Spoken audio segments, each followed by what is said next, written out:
yesterday's news. Hello and welcome to Old News, the programme which looks at news stories of today through the papers of yesterday. Wallabies have been back in the news stream, certainly here on Manx Radio recently, with the members of the Manx Wildlife Trust up recently to talk on the Mannin Line, and Wallabies, as usual, came up. How many they are, what should be done about them, should they be controlled, should we have better policy, etc. Set me pondering how much it's featured over the years. Not going to go back that far, of course, as they weren't introduced here until the 50s or 60s. But they were here, it seems, before they came into the wildlife park. If we look at the Isle of Man Examiner of Friday, July the 16th, 1954, a lovely picture of wallabies in the Isle of Man with a lady who looks remarkably like my mother. But I have to say, it wasn't my mother. It was Miss Cunliffe Owen. And a house over on the other side of the Isle of Man, over in Portlegg in Mackledway, living in the 2-acre wallaby farm at Tranquility, Portlegg, Mr. and Mrs. Wallaby and their baby of 6 months old. These beautiful animals, we're told in the caption, of the kangaroo family, but smaller. The baby wallaby, sex as yet unknown, is the first wallaby born in the Isle of Man, and until recently it hopped in and out of mother's pouch. Miss Cunliffe Owen got the parents from Tasmania. She is seen above with her 2 monkeys, Coco and Candy. They are Humboldt's South American woolly monkeys and are both very intelligent and affectionate. And as I understand it, this was a private home and sort of garden and park. I don't think it was open to the public. And from what I can see, Miss Cunliffe Owen eventually left the Isle of Man much as she loved it. 1957, Friday, July the 12th, new arrivals at the zoo, but not again, the wildlife park. Glen Helen Zoo is full of surprises. One never knows what one will find there next. A lot of people might not remember there was a zoo at Glen Helen. This year there is a completely new collection of animals and birds, and not a week passes without some new addition. Recent arrivals include a young wallaby, a baby baboon, squirrel monkeys, and Indian palm squirrels. They sound fascinating, don't they? I hope the Leaguers, and they were the young people, I dare say, who read the newspaper, who are members of the zoo club, will go along to see them. Read about the naming competition on this page. More about that in a moment. There was indeed a naming competition. This zoo, I think, just literally ran for the summer season, then closed again, and got rid of all the animals, hopefully to good homes, although it's not detailed very exactly. However, here we are in a picture of the Examiner, Friday, September the 13th, 1957.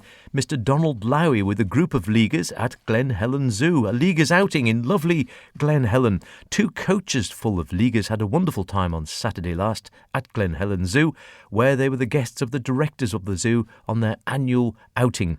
After a lovely ride through the leafy countryside, the girls and boys were greeted by Mr. Donald Lowy and Mr. Horace Andrews at the entrance to the zoo.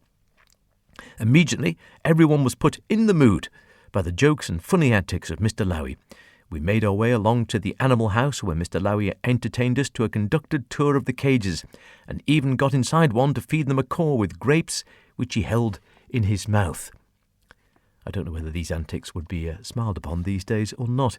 The tame baboon was let out of his cage and scampered around the room in a most amusing fashion. Probably bored and trying to escape, I imagine.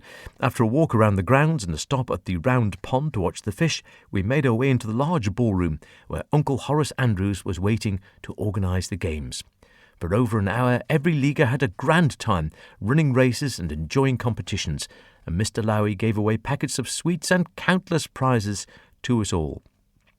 Now, pay attention, we're back to the naming competition. It was announced that Tim O'Hanlon of Portashee Avenue in Douglas had won the Senegal Parrot for his choice of Rufti Tufti as a name for the wallaby.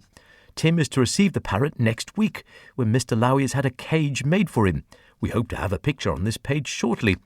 Just before we left aboard the coaches, 3 cheers were called for to show our appreciation of Mr. Lowy's and Mr. Andrews' wonderful hospitality.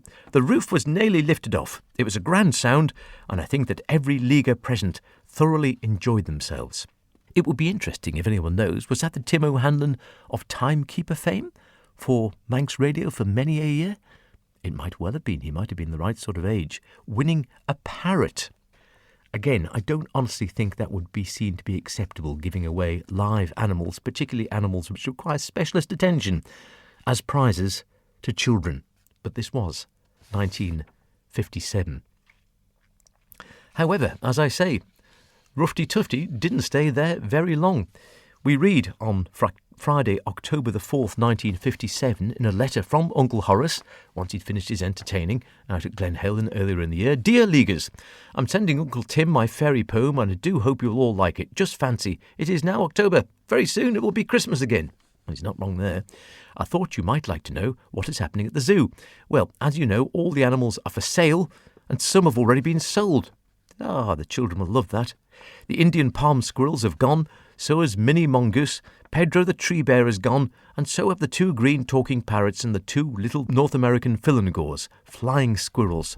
And Rufti Tufti, the wallaby, went this week. So he was named in July and left the island in October. All the other animals, except the goats, are still with us, and if you want to see them again, come very soon. We still have 2 or 3 tortoises if any leaguers want to buy one. Do you remember the baby baboon? It still plays around with Mr. Taylor, who looks after the animals, and it now lives in the bear's cage in the animal house. Hopefully the bear had gone. It doesn't note. All the other animals are very fit and well, and they send their love to you all. So does Julia and Uncle Horace Andrews. P.S. Mr. Donald Dowie tells us the tortoises are priced at 7 shillings.